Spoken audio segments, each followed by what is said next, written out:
Wife! Do you know what today is? Well, today is Saturday, which means that we're doing... Q&A Saturday. And what are we Qing and Aing today? We had a couple of questions, basically from Ezekiel chapters 11 and 12. We're covering chapters 11 through 15. Okay. But the specifically questions that we had came from those two chapters. Okay. All right. So that's what we'll be talking about today. Awesome. I just wanted to touch base real quick here while we're on here in the intro and just say that I haven't announced everybody yet because we still have messages pending and different things like that. But we've had some multiple people jump onto our Patreon drive, and some of them are still in their free trial, and some of them I'm waiting on responses to what I had sent them. But thank you guys for responding to what we're trying to do here. Yes, definitely. Really, really appreciate you.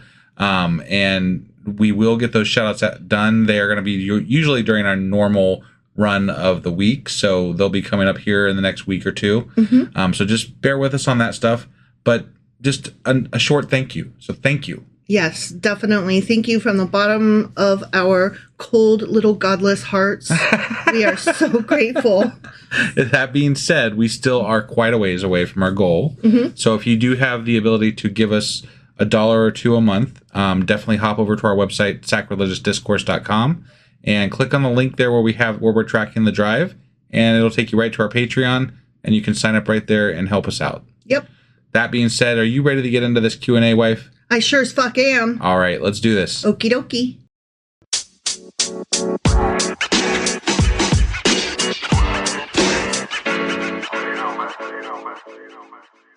All right, so we are here with our Q&A, going over chapters 11 through 15 of Ezekiel. Yep. Ezekiel. Yeah. And I thought I would go over a real quick easy question and then the more confusing, longer answer question after that. It's an easy question, but it's an easy Kyle question. It is, okay, actually. Right. Just checking.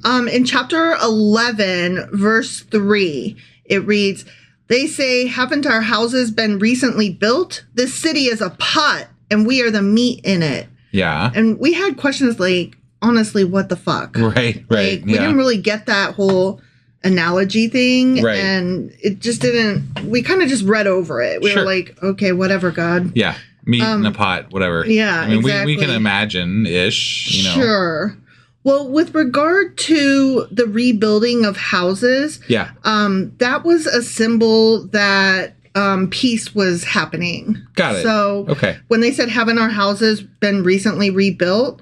They were like, what? It's, we're confident that all is well and it's peacetime and, we can go ahead and ignore all threats of any further Babylonian invasion. Got it. Yeah. So that's what that part referred to. Okay. As far as the pot, the city would be a shield around them as the cauldron is to seething flesh. Okay. Okay. So they were looking at themselves not in like a pot on the stove, but more as like a Tupperware dish. Okay. Okay. They were protected. And also that they are choice pieces of meat. They are the fancy ones. Oh. Okay. In Jerusalem, that is. Right. Okay. They were the good folk left behind. Like they kind of looked down on the people who had already been exiled, kidnapped, picked up, and moved elsewhere. Yeah. So the people left behind felt like they were the good ends. They were the choice meat, and they were being stored safely within their little city. Yeah. Okay. And it made them feel good to think that. Got it. As for the meat, the metaphor seems to imply, like I said, that the people in Jerusalem were the choice cuts of meat, while the exiles in Babylon were just the scraps and rejected pieces. And we know from what we've read that it was exactly the opposite, that when Babylon and Assyria before them came into a city, they would kidnap the cream of the crop, right, and slowly over and over again, so that all that was left was the dregs. Sure. But I mean, if you are those people that are left, you are obviously going to view yourself in a better light. Sure. You're going to find any reason to think better of the situation.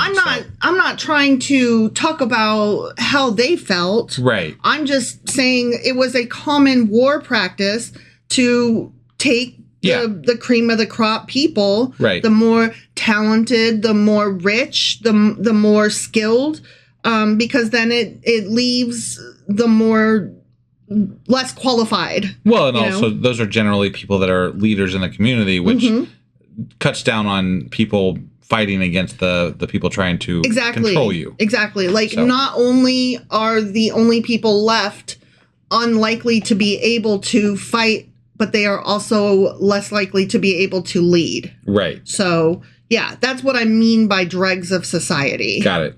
They were just, there was no reason to kidnap them. Sure. So it's just ironic that they felt that they were, the choice meat and that they were safe in their little Tupperware dish. Yeah. So going on to verse 6, then it says, "You have killed many people in this city and filled its streets with the dead." And then verse 7 says, "Therefore, this is what the sovereign Lord says. The bodies you have thrown there are the meat, and this city is the pot, but I will drive you out of it." And that means Jerusalem is no longer a crock in which the food is securely stored. Sorry. Right, yeah. That was my dyslexia acting up. Yep. Instead, she is now a pot over the fire in which the meat is being cooked. Got it. So now she's that pot. She's not the Tupperware dish anymore, unless you're talking about putting your Tupperware dish in the microwave. Right. Which, that could be a thing. Yeah. But regardless, Jerusalem is not going to be a protection for them anymore. And God is going to scatter the people. Okay. So we just had some kind of questions about that, and we're like a little... Just clarifying, basically. Yeah, I wouldn't say we were confused. It just seemed like an odd thing to say. Yeah. So that's what that meant. Okay. Okay, now moving on to chapter 12. Yeah. We had some confusion as to where Ezekiel was when he was doing his little pantomime shit where he was packing his bag and pretending to go into exile. We thought maybe that he was back in Jerusalem and this was taking place before anybody was exiled. Well, and I know, just to interject here real quick, I know that you had said that I was confused too. So like you had said that he was part of the second exile, which confused me a little bit because I was thinking that the second exile was the one where basically Jerusalem was sacked. Right. Right. But it's not. There was essentially 3 exiles. There was one in 605, there was one in 597, and then one in like 586. Those were the 3 exiles. And the last one was when Jerusalem fell. Right. But when they refer to the second exile, they're referring to the 597 one, which is when Ezekiel and his wife went to Babylon, essentially. So, and that's where he was when he was doing his little pantomime stuff. Right. And we were confused because we're like, they're already in exile, so why would he be talking about exile to the exiled? Right. Yeah, that's just weird. So in chapter 12, verse 3, it reads, "Therefore, son of man, pack your belongings for exile, and in the daytime as they watch, set out and go from where you are to another place."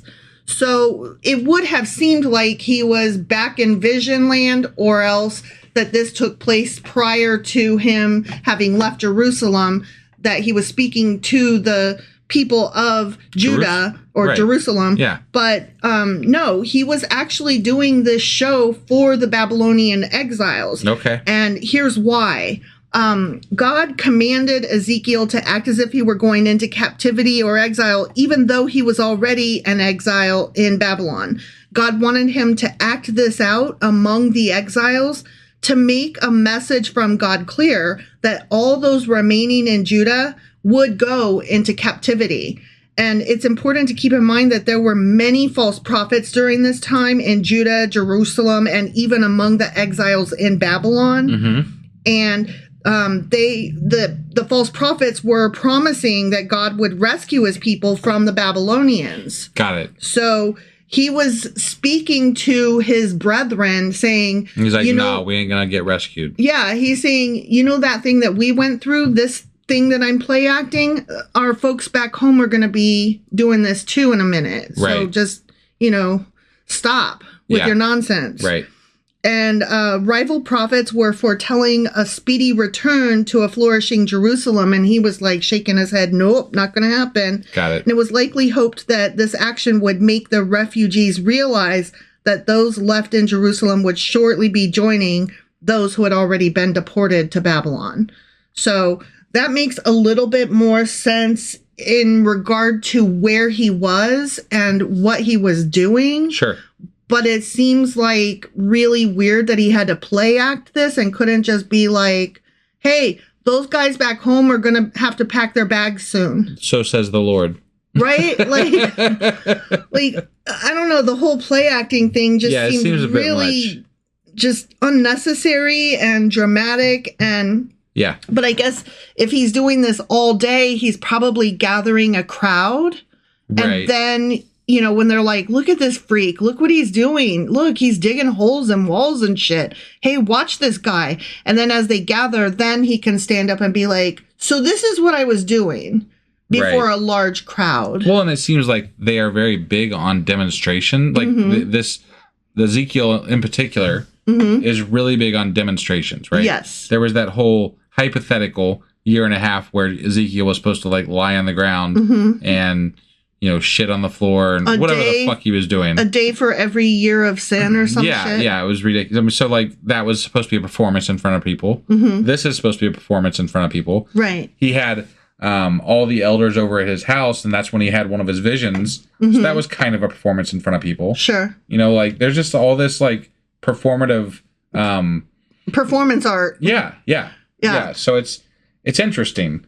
And also the stories in Ezekiel are very fantastical also. Yes. So it seems almost like it's almost try hard. You know, like it's really everything's over the top. It's a lot. Yeah. It is a lot. Ezekiel is a lot. I will say that. Yeah. And I feel like maybe it was more about shock and awe to really capture the imagination of the people that he was talking to than it is about the truth of what he hypothetically was hearing from God. Right. You know? Like, I would expect this play acting show from earlier cultures who were still developing language. Right. But to find that these people are capable of using words, they're at the point where they're writing shit down, but still they're like, I'm going to pantomime eating instead of just saying the words, I'm hungry. Right. Like, what? Just use your words, bro. Yeah. I don't know. Different cultures, different times. Obviously, I can't possibly put my head into that space, but sure. So that's what that was about. Okay. Was that all the cues that were aiding today? That I ate all the cues that we had. You ate all the cues. Okay. Well, this was a short episode today. It was. All right. Well, hopefully I cleared up any confusion that we might have had. I think that helped out a lot. Like I was confused, like I said, about the timeline. How many exiles there were. Yeah. Because I thought there was only really 2 that they were counting, and there are 3. So that was a bit confusing for me, and I think that's where I got hung up throughout the week. So, but yeah, that definitely clears up some stuff, and So that being said, we'll be back tomorrow with our Patreon. Right, and then I will get the weekly wrap up out. And then we'll be back on Monday with Ezekiel chapter 16. All right. We'll see you then. Bye.